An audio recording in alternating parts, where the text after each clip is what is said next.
We have a very special treat for you. As members of Super Happy Fun Time Burlesque, we have our regular member, Joe the Cab Driver, who was an actual cab driver here in Grand Rapids, Michigan. But it turned out that the vaudeville troupe of the day in 1930s Grand Rapids, which was a very long time ago, had its own Joe the Cab Driver. And while we were looking underneath the stage for change, because we aren't getting a dime for this show, we discovered a couple old scripts written by Joe the Cab Driver's great uncle's grandnephew through marriage, or Joe for short. Some scripts by that fella. So we thought we would perform one of these little escapades by Joe the Cab Driver's great granduncle's grandnephew through marriage, or Joe for short, about him coming to a conclusion about his life. So let's take it, fellas. Life stinks. Oh, the pity. The stink of my underarms. Oh, if only I had been a movie star and eccentric millionaire instead of a lousy cab driver who lives with his mother. But I've got a plan, see, that'll put me over the top. That'll make me into a swell gent instead of a swelled gent. Joe! Oh, no. Joe, you have to get up and go to work. It's 3 in the afternoon, lazy boy. Mother, please! If you only knew what I had to go through every time I step into that taxi cab. The untold horrors. Oh, God. You lazy, no good, rotten son of mine. You get your butt out of bed, or I'll put falcon feed in your underpants. You'll rue the day, Joe. You'll rue the day. Just another day. Just another day. I'll go warm up the jalopy. Can you hear he's walking to the cab now? Turning the engine.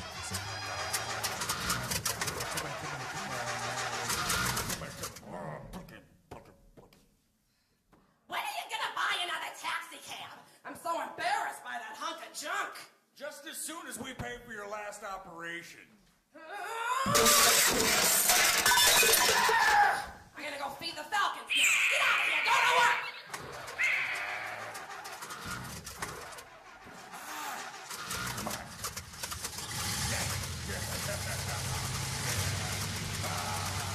Finally away from that old day. I love the freedom of the road. I'd be a hobo if it weren't for my cowardly nature. Curses! This traffic oppresses me! Hey, mister, my grandma could run circles around that thing. Why don't you just have mules pull it? Or you could just pull it yourself. Oh, God, I'm so gratified by my wicked, for the 1930s, sense of humor. Listen, you jack-in-the-box. I'll strangle your dog and say wrong things to your cat. Don't make fun of my taxi. You leave my boo-boo and TC out of this.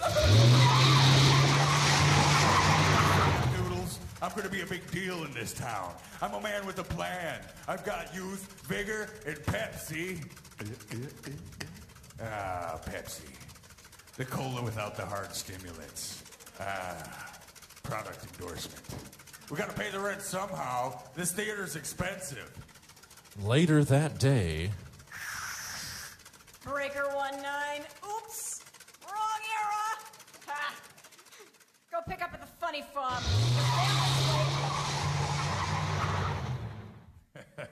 You hideous baboon. I've got to pick up at the Pantaloon Hotel going to parts unknown.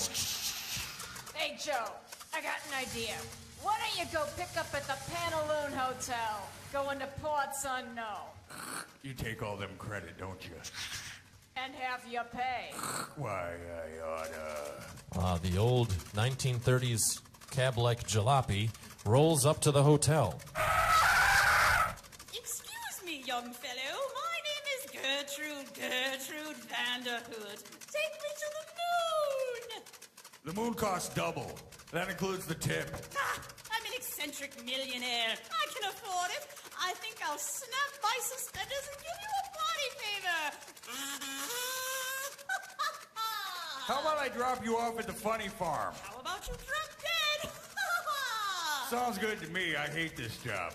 What's the matter? Haven't you got any get up and go, any grit, any chutzpah? Why, I started out as a poor Dutch girl with only my wooden shoes to keep my feet warm.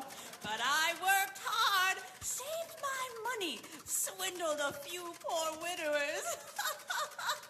And now I'm an eccentric millionaire. And look let me give you a party favor.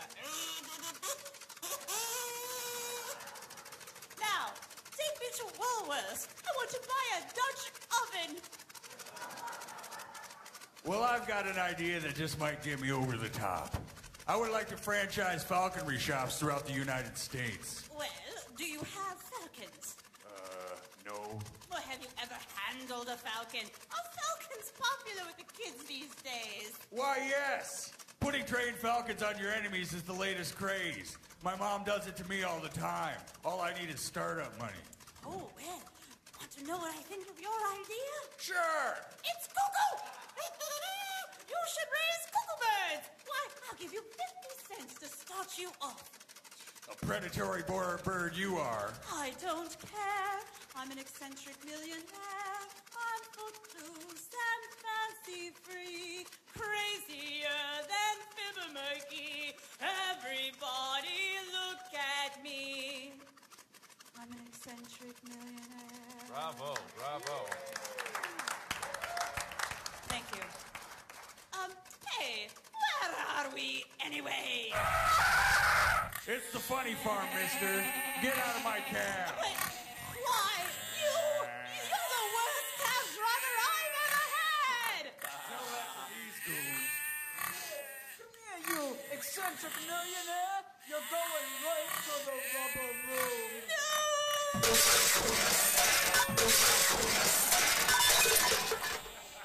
I'll assume your identity. Then Falconry Shops will be the biggest thing since the hula hoop. And I'll be able to fix my mother's hump. I'll get you and your humpbacked mother, too. So Joe has assumed the millionaire's identity and returns home.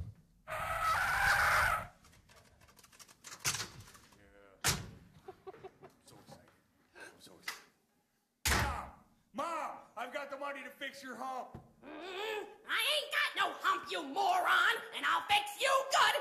Get it, boys? Yeah! Not the Falcons again. Not the Falcons. So our hero becomes a villain, our villain becomes a victim, and Joe's mom's hump might be a figment of the imagination. To see what happens next, tune in next time for the adventures of Joe the cab driver's great-granduncle's grandnephew through marriage in 1930s Grand Rapids.